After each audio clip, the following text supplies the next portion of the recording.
নমস্কাৰ বন্ধুসকল, পোনপ্ৰথমে মোৰ ইউটিউব চেনেললৈ আপোনালোক সকলোকে স্বাগতম জনাইছোঁ। আজি আমি আলোচনা কৰিম মাটি বালি বা শিল কি হিচাপত বিক্ৰী কৰে দোকানীয়ে, কি জোখত বিক্ৰী কৰে। আমি সকলোৱে জীৱনত এবাৰ নহয় এবাৰ মাটি বালি বা শিল কিনিব লগা হৈছে দোকানৰ পৰা। দোকানত যেতিয়া আমি এই বস্তুকেইবিধ কিনিবলৈ যাওঁ তেতিয়া আমি দুটা শব্দ শুনিবলৈ পাম, চিয়াম বা চিএফটি। এই চিয়াম বা চিএফটি কি, এই চিয়াম চিএফটি কেনেদৰে জোখা হয়, কেনেদৰে হিচাপ কৰা হয়, সেই বিষয়ে আমি সকলোৱে জানি থোৱাটো দৰকাৰ। তেতিয়াহ'লে হয়তো আমি ভৱিষ্যতে ঠগ খোৱাৰ পৰা বাচি যাব পাৰোঁ। যদি ভিডিঅ'টো ভাল পায় লাইক এটা কৰি দিব, আৰু যদি এনেকুৱা ধৰণৰ বিষয়ৰ ওপৰত কিবা প্ৰশ্ন থাকে আপোনাৰ তেতিয়াহ'লে কমেণ্ট কৰি সুধিব পাৰে। যদি চেনেলটো প্ৰথমবাৰৰ কাৰণে চাইছে তেতিয়াহ'লে ভিডিঅ'ৰ তলত থকা ৰঙা ঘৰৰ ছাবস্ক্ৰাইব বাটনত ক্লিক কৰি চেনেলটো ছাবস্ক্ৰাইব কৰি ল'ব, লগতে ওচৰতে থকা বেল আইকনটো অন কৰি অল কৰি ল'ব। তেতিয়াহ'লে মই চেনেলত যেতিয়া এনেকুৱা ধৰণৰ ভিডিঅ' আপলোড কৰোঁ তেতিয়া প্ৰথমে আপুনি নটিফিকেশ্যন পাই যাব। আহক এতিয়া বেছি পলম নকৰি ভিডিঅ'ৰ মূল অংশৰ ফালে আগবাঢ়ি যাওঁ।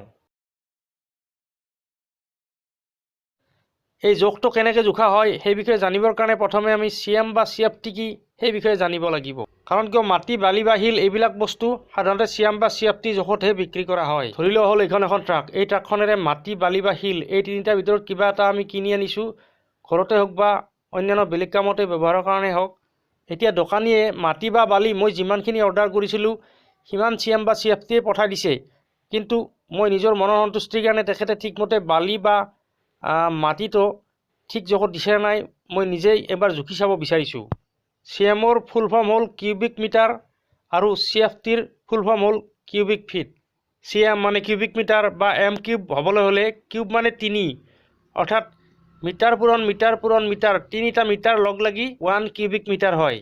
চিএফটি মানে হৈছে কিউবিক ফুট বা ফুট কিউব। কিউব মানে 3, ফুট পূৰণ ফুট পূৰণ ফুট, 3টা ফুট লগ লাগি 1 কিউবিক ফুট হয়। এতিয়া চিএফটি হিচাপটো পাবৰ কাৰণে আমি গাড়ীখনৰ লেন্থ, ব্ৰেথ আৰু হাইট এই 3টা মেজাৰমেণ্ট কৰিব লাগিব। আৰু চিএম পাবৰ কাৰণে আমি গাড়ীখনৰ লেন্থ, ব্ৰেথ আৰু হাইট এই 3টা মেজাৰমেণ্ট কৰিব লাগিব। আহক এতিয়া গাড়ী এখনত শিল বালি বা মাটি অনাৰ পিছত সেই গাড়ীখন কেনেকৈ মেজাৰমেণ্ট কৰা হয় সেই বিষয়ে চাই লওঁ। ধৰা হ'ল এইখন এখন গাড়ী, এই গাড়ীখনত বালি আনিছে, ডট ডট থকা তালৈকে বালি আনিছে।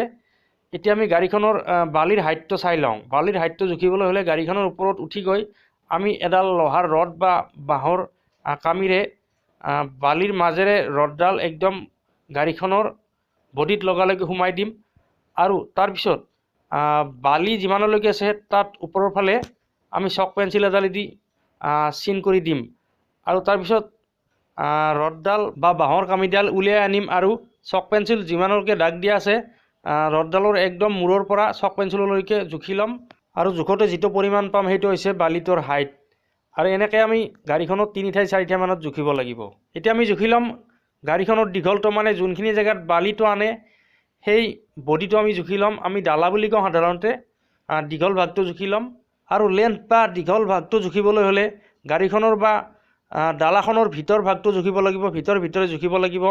যদি বাহিৰত জুখি তেতিয়াহ'লে আপুনি জোখ লোৱা হিচাপতকৈ বালিৰ পৰিমাণ কমকৈ পাব।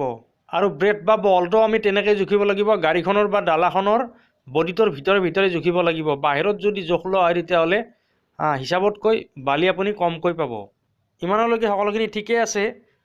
যদিহে বালিৰ উপৰিভাগটো মিলাই আনে, সমান কৰি আনে গাড়ীখনত, বালিৰ উপৰিভাগটো সমান কৰি মিলাই আনে তেতিয়াহ'লে কোনো কথা নাই। আৰু যদিহে গাড়ীখনত বালিৰ উপৰিভাগটো পাহাৰৰ দৰে ওখ কৰি লৈ আহে তেতিয়াহ'লে আমি কি কৰিব লাগিব, কোদাল বা বিভিন্ন বেলেগ ধৰণৰ সঁজুলিৰে আমি বালিটো প্ৰথমতে উপৰিভাগটো মিলাই সমান কৰি ল'ব লাগিব, আৰু সমান কৰি লোৱাৰ পিছতহে হাইটটো মেজাৰমেণ্ট কৰিলে আমি সঠিক হাইটৰ জোখটো পাম। এতিয়া আমি এটা অংক কৰি চাওঁ আহক, তেতিয়াহ'লে সকলোৱে বুজিবলৈ সুবিধা হ'ব।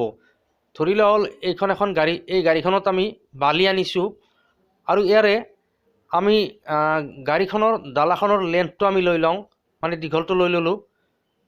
দীঘলটো হ'ল 17 ফুট, দীঘলটো আমি পালোঁ 17 ফুট 3 ইঞ্চি, দীঘলটো 17 ফুট 3 ইঞ্চি পালোঁ।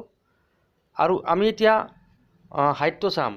গাড়ীখনৰ ওপৰত উঠি গৈ যেতিয়া আমি ৰড সোমোৱাই হাইটটো মেজাৰমেণ্ট কৰিছিলোঁ তেতিয়া ধৰি লোৱা হ'ল আমি হাইটটো পাইছিলোঁ 5 ফুট 2 ইঞ্চি। এতিয়া হাইটটো আমি ধৰি ল'লোঁ 5 ফুট 2 ইঞ্চি। লেন্থ আৰু হাইটটো মেজাৰমেণ্ট কৰা হৈ গ'ল। এতিয়া আমি ব্ৰেথটো মেজাৰমেণ্ট কৰিম, মানে বহলটো, গাড়ীখনৰ পিছফালটো আমি মেজাৰমেণ্ট কৰিম। গাড়ীখনৰ পিছফালটো যিটো মেজাৰমেণ্ট কৰিম সেইটো আমি ডলাখনৰ ভিতৰে মেজাৰমেণ্ট কৰিব লাগিব। মই এই কথাখিনি বাৰে বাৰে কৈছোঁ, তেতিয়াহ'লে তেনেকৈ মেজাৰমেণ্ট নকৰিলে সঠিক জোখটো পোৱা নাযাব। ব্ৰেথটো আমি পালোঁ, মানে গাড়ীখনৰ বহলটো পালোঁ 6 ফুট 4 ইঞ্চি। এইটো আমাৰ গাড়ীখনৰ তিনিটা জোখ লেন্থ ব্ৰেথ আৰু হাইট মেজাৰমেণ্ট কৰা হৈ গ'ল। এতিয়া চাওক লেন্থ ব্ৰেথ আৰু হাইটেৰে CFT কেনেকৈ উলিয়াই।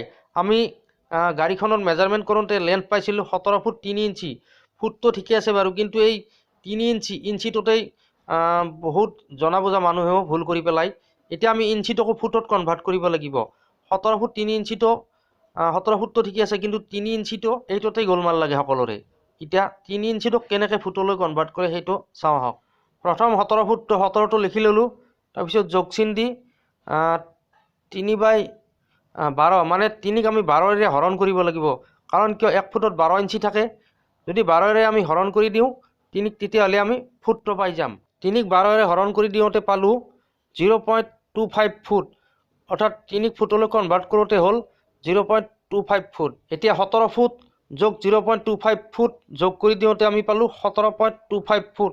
এইটো হ'ল আমাৰ গাড়ীখনৰ লেন্থ বা দীঘলটো। এতিয়া আমি চাই লওঁ গাড়ীখনৰ হাইটটো। গাড়ীখনৰ হাইট পাইছিলোঁ 5 ফুট 2 ইঞ্চি। ইয়াতো ইঞ্চি আছে, গতিকে ইঞ্চিটোক আমি ফুটলৈ কনভাৰ্ট কৰি ল'ব লাগিব। প্ৰথমে 5 যোগ 2/12। এতিয়া আমি 2ক 12ৰে হৰণ কৰি ল'ব লাগিব।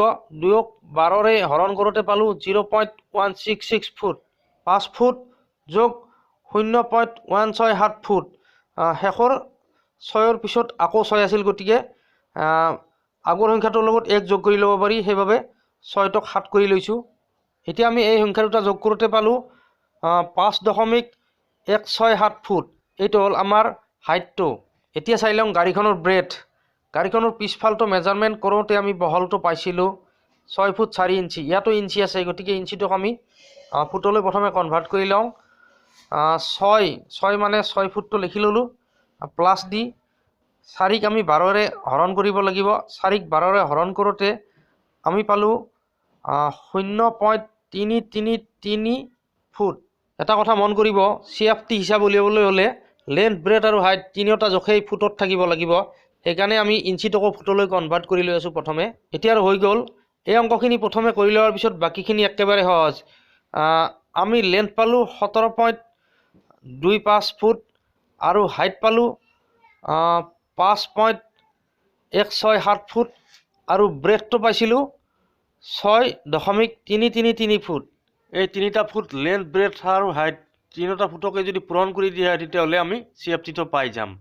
তিনিওটা ফুটক পূৰণ কৰি দিওঁতে আমি পালোঁ 564.465 ফুট CFT পালোঁ। CFT কেনেদৰে উলিয়াই বুজি পালোঁ। আৰু যদি কিবা খোকোজা থাকি গ'ল ইয়াৰ মাজত, তেতিয়াহ'লে কমেণ্ট কৰি সুধিব পাৰে। এতিয়া চাওক CM কেনেদৰে উলিয়াই। CM বা কিউবিক মিটাৰ উলিয়াবলৈ বিশেষ টান নহয়। ধৰিলে হ'ল এইখন এখন ট্ৰাক। এই ট্ৰাকখনত যদি আমি লেন্থটো চাওঁ, লেন্থ পালোঁ 4 মিটাৰ। লেন্থটো আমি 4 মিটাৰ বুলি ধৰি ল'লোঁ। আৰু হাইটটো আমি যেনেকৈ মেজাৰমেণ্ট কৰিছিলোঁ CFTৰ ক্ষেত্ৰত, সেই তেনেদৰে মেজাৰমেণ্ট কৰিব লাগিব। হাইটটো পালোঁ 1.25 মিটাৰ। এতিয়া আমি বহলটো মানে ব্ৰেথটো গাড়ীখনৰ পিছফালটো জুখি চাওঁ। গাড়ীখনৰ পিছফালটো ডালাত জুখি চাওঁ ব্ৰেথটো কিমান পাওঁ। ব্ৰেথটো পালোঁ 2 মিটাৰ।